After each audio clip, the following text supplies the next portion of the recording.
92 points at 17 to 20 bucks. Go pick this up, ridiculous. I'm Matthew Horkey. For the last 7 years, I've traveled around the world tasting thousands of wines annually in search of the most unique, exciting, and expensive bottles on the planet.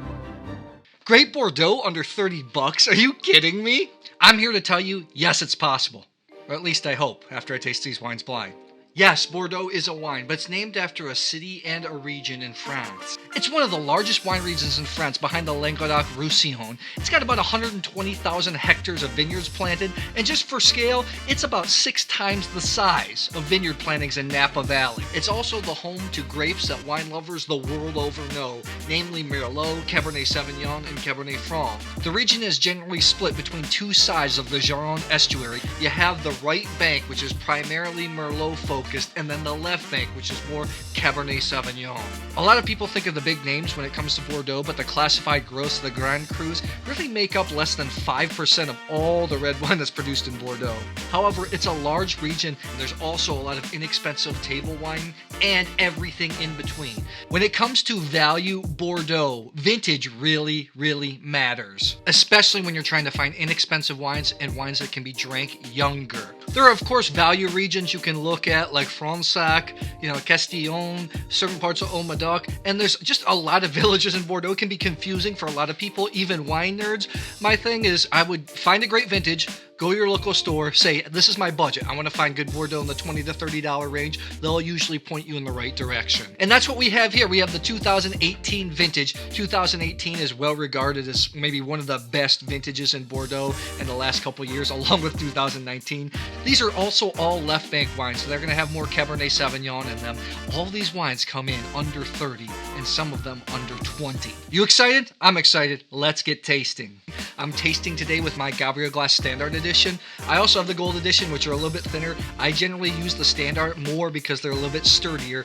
These are phenomenal glasses, especially for Bordeaux. I'll put a link in the description box. Anytime you purchase with that link, it helps the channel out immensely, so I thank you in advance.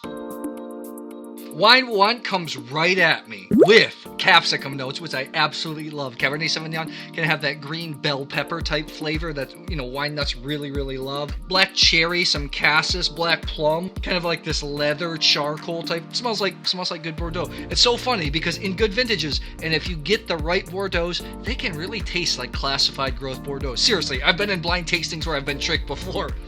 Oh, wine 1 has great acid. Tannins are still there. Doesn't make your mouth feel too astringent. I want the fruit to last just a tad bit longer. This is being nitpicky because, I want to find great Bordeaux here. This is really good. Drinks well out of the gate. I love the acid. I would drink this now. I don't know if I would even wait on it. I enjoy it right now, actually. If you're used to drinking California Cabernet or maybe some big Barossa Shirazes, you might find Bordeaux to be a little bit too lean, maybe too austere, but I mean by that, not as fruity, not as expressive.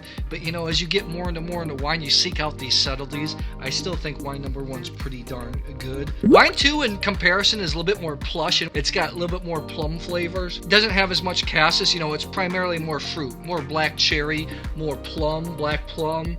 You still get that leather character. What's different about Bordeaux versus Bordeaux blends from around the world? Bordeaux, I think, is the one region where you have like this tobacco-ness, this charcoal, this leatherness that I find it hard to get in other parts of the world. I think the only part of the world that I found it consistently in is Lilian in Hungary. Yes, I'm serious.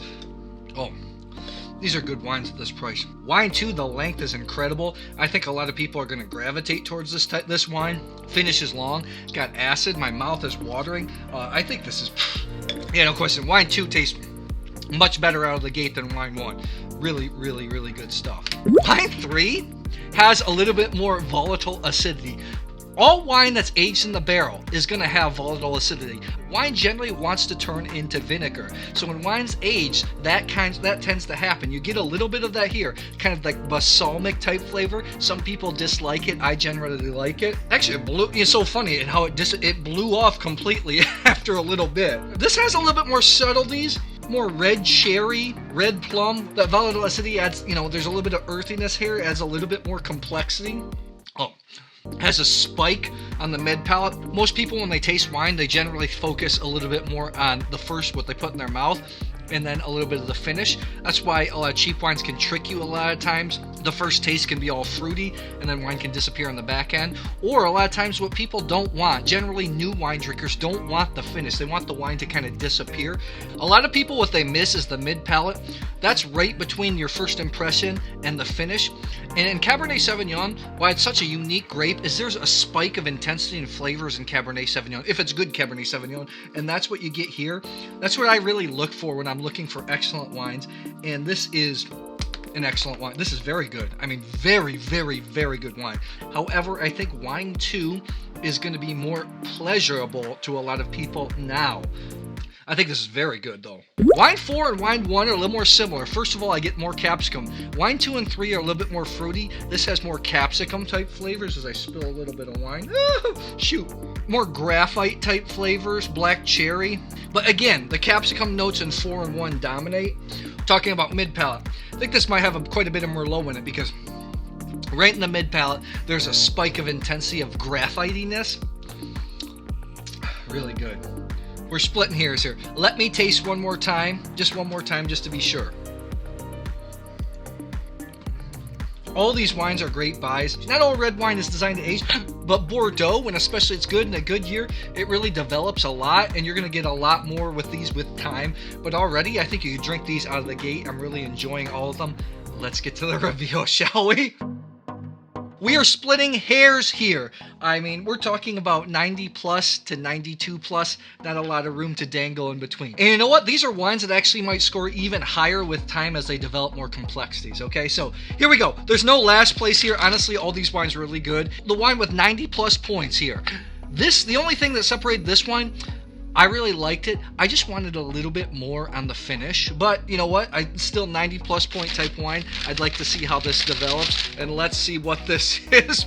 The Château Lilian Ladouys from Saint-Estèphe 2018. This actually has a breakdown on the back. 59% Cabernet Sauvignon, 37% Merlot, 4% Petit Verdot. Also a heck of a value because it ages super well. I had 2014. It was phenomenal. Tastes like classified growth Bordeaux. I've seen this anywhere from $19.99 to $30. So let's say about $25. I think it's excellent value for money, especially for a wine that ages well. It didn't show as well today, but I still think it's a very good wine. And next place, this wine number 4. I thought this was very similar to the Lilian Ladouys. This wine number right here, not my decanter. Wine number 4 right here. Let's take a look. This was with 91 points. The Château Peyrabon. This is a Cru Bourgeois Supérieur, Haut Médoc 2018. 3 of these wines are Haut Médoc, an appellation that to look out for when you're looking for value. You also want to look for Cru Bourgeois. Cru Bourgeois is a family of estates. There's about 240 to 260 of them. They reclassify every few years. Usually super high quality, high value for money. I've seen this before under $20. I'm going to say $19.99. I'm going to say $20. I thought this was very good. 91 points. Again, these 2 were more capsicum. If you like Loire Cabernet Franc, this is what these reminded me of. More of a Bourgogne type of style, maybe Chinon. Really good wines. The top 2 right here. These are splitting hairs. 92 and 92 plus. I think that people are going to like this wine more. However, I scored this wine higher. So here we go. 92 points right here. Let's take a look here. The Château Beaumont 2018. This is one of the killer values in Bordeaux, listed at $20. I've seen this as low as $17 before. 92 points at $17 to $20. Go pick this up. Ridiculous. This wine always does well. I've had it well aged. I think it's outstanding. I think if I look Cabernet Sauvignon, Merlot, Petit Verdot, I think it's around 50-55% Cabernet Sauvignon. Outstanding wine. Really good stuff. The wine that finished in first place. Like I said, I think people are generally going to prefer this, but this is the wine I liked. It's so funny because it was the most expensive wine in the bunch. This is the Brulières de Beychevelle, Haut Médoc 2018. I know this is Cabernet Sauvignon, Merlot. I think it's Cabernet Franc Petit Verdot. I think it's around 60% Cabernet Sauvignon. Excellent wine made by Château Beychevelle. I think they're a 4th growth. This is outstanding. This wine is $30. Doesn't surprise me. I like this. I was at the Chateau a couple months ago. I had a 2015. We tasted it blind with other Château Beychevelle, and I didn't know what it was, and I was like, whatever this wine is, it is outstanding. So I say go seek this out. I think it's an excellent wine. So tell me, do you have any go-tos when it comes to Value Bordeaux? I'd love to hear in the comments below. And what do you think about this blind tasting format? Tell me more. Thanks a lot, guys, and I'll see you soon.